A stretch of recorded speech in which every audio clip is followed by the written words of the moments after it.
12 ربیع الشریف کا جو مبارک دن ہے،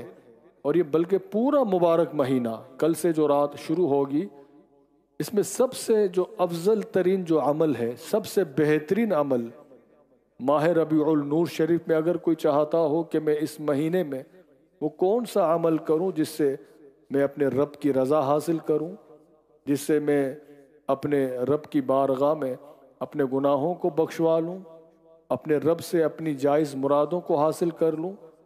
تو سب سے بہترین جو عمل ہے اس مبارک مہینے میں وہ حضور صلی اللہ علیہ وآلہ وسلم کی بارگاہ میں درود شریف پڑھنا ہے۔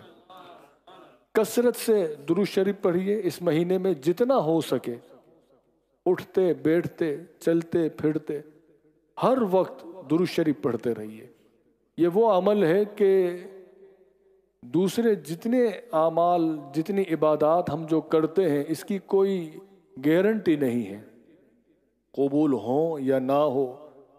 یہ واحد ایسا عمل ہے کہ جب بھی، جہاں بھی، جو بھی، جس وقت بھی جو مومن مسلمان اپنے نبی صلی اللہ علیہ وسلم کی بارگاہ میں درود پڑھتا ہے تو اس کی 100% گارنٹی ہے کہ یہ قبول ہی ہوتا ہے۔ ہم یہ سوچ بھی نہیں سکتے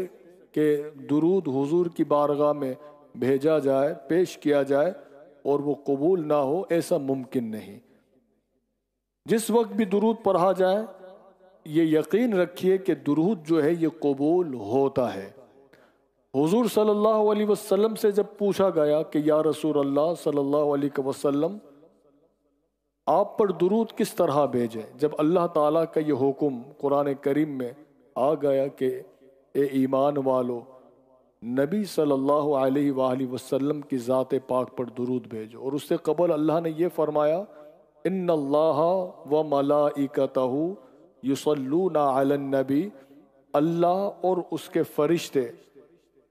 حضرت محمد صلی اللہ علیہ وآلہ وسلم پر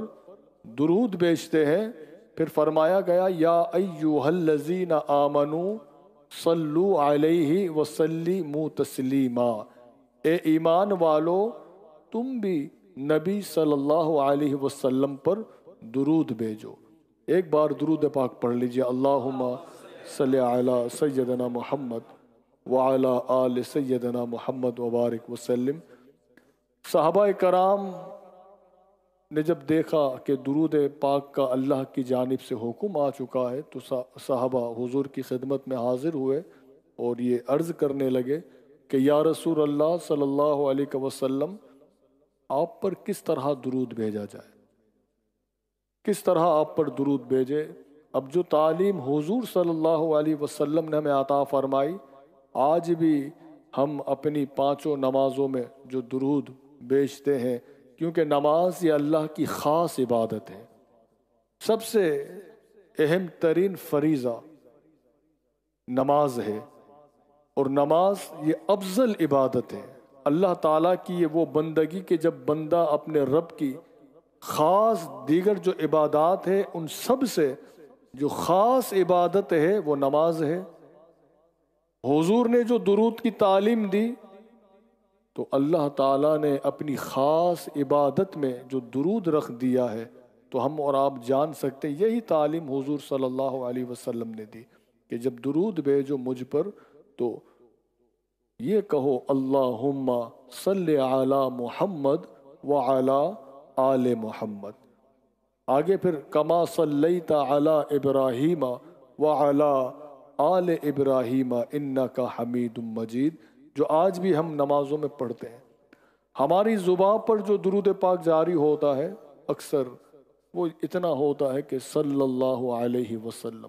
ٹھیک ہے یہ درود ہے، مگر جو تعلیم دی ہے حضور صلی اللہ علیہ وسلم نے، جس درود کی تعلیم خود نبی نے دی، وہ مکمل درود تب ہوتا ہے کہ جب حضور کے حکم کے مطابق، فرمان کے مطابق جب ہم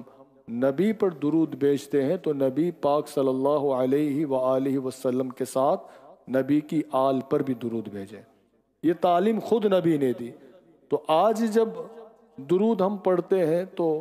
نبی پاک کی بارگاہ میں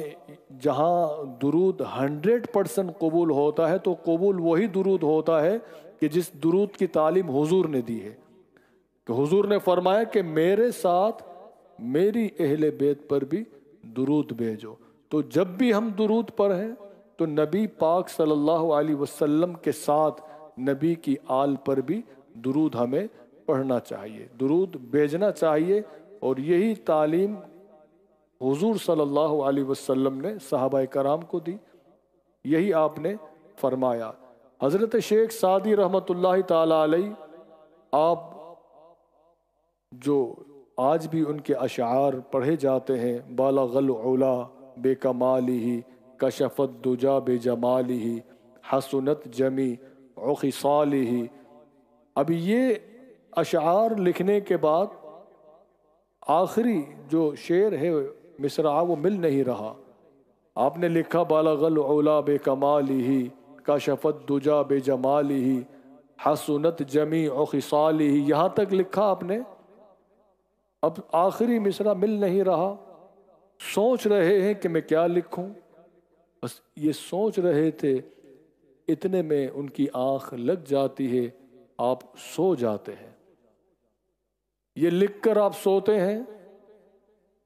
دل کی آنکھیں آپ کی کھلتی ہیں، حضور صلی اللہ علیہ وسلم خواب میں تشریف لے آتے ہیں، اور حضور علیہ الصلوۃ والسلام کا خواب میں آنا یہ حق ہے۔ جس نے خواب میں سرکار کی زیارت کی اس نے سرکار ہی کی زیارت کی۔ شیطان کو اتنی طاقت نہیں دی گئی کہ وہ حضور کے روپ کو اختیار کر لے، تو جس نے بھی سرکار کو خواب میں دیکھا اس نے یقینی طور پر حضور ہی کو دیکھا ہے، اور حضور جب چاہتے ہیں جس وقت چاہتے ہیں تشریف لے آتے ہیں۔ کچھ لوگ اس تلاش میں رہتے ہیں، کچھ وظائف تلاش کرتے ہیں کہ کچھ اس طرح کے وظیفے مل جائے کہ سرکار خواب میں آ جائے۔ یہ ذہن میں رکھیے گا کہ حضور صلی اللہ علیہ وسلم کسی وظیفے کے محتاج نہیں ہیں، کوئی ایسا وظیفہ نہیں سرکار کو خواب میں اگر کوئی دیکھنا چاہے تو یہ وظیفہ کرے، ہاں اگر ہے تو حضور کی محبت ہے اور درود پاک ہے، اور حضور کی آل کی محبت ہے۔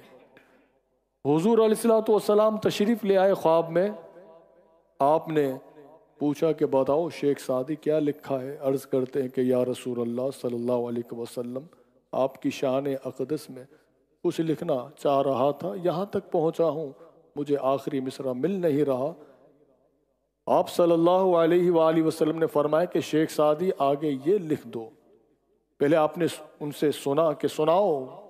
وہ کہنے لگے یہی لکھا ہے بالغ العلا بے کمالہ کشف الدجا بے جمالہ حسنت جمیع خصالہ، یہاں تک پہنچے، کہا حضور اگلا مصرع نہیں مل رہا۔ اب حضور نے یہ تعلیم دی اور فرمایا کہ شیخ سعدی یہ لکھو صلو علیہ وآلہ، یہاں پر بھی حضور نے یہی حکم دیا کہ یہ لکھو صلو علیہ کہ درود نبی صلی اللہ علیہ وسلم پر وآلہ اور ان کی اولاد پاک پر۔ بہت سے ایسے واقعات ہمیں ملتے ہیں، لیکن سب سے جو درود بھیجنے کا مبارک طریقہ حضور نے ہمیں جو فرمایا ہے وہ یہی ہے۔ تو اس مبارک مہینے میں، ربیع النور شریف کے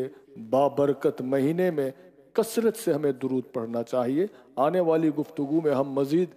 سنیں گے۔ اللہ تعالی ہم سب کی حاضری کو قبول فرمائے، اور ماہ ربیع النور شریف جس کی آمد ہے، کل انشاءاللہ جس کی پہلی رات ہوگی، اللہ تعالیٰ اس خوشی اور مبارک مہینے کے صدقے میں، خوشیوں والے مہینے کے صدقے میں اللہ تعالیٰ ہمیں بھی خوشیاں عطا فرمائے۔ تو آپ ان مبارک مہینے میں سرکار کی ولادت باسعادت کی خوشی والے مہینے میں آئیے، اور یقیناً اللہ تعالیٰ جو دیتا ہے وہ سرکار کے صدقے دیتا ہے۔ اس مہینے میں پریشانیاں دور ہوتی ہیں، اس مہینے میں غم دور ہوتے ہیں، بیماریوں سے نجات ملتی ہے۔ جو ملتا ہے اللہ تعالیٰ حضور کے صدقے دیتا ہے، کہ اسی مہینے میں وہ دن ہے پیر کا مبارک دن، وہ 12 تاریخ ہے کہ جس تاریخ کو سرکار تشریف لائے کہ چہل پہل پر ہزار عید ربیع الاول سوائے ابلیس کے جہاں میں سبھی تو خوشیاں منا رہے. تو ہم مل جل کر خوشیاں منائیں گے، حضور کی بارگاہ میں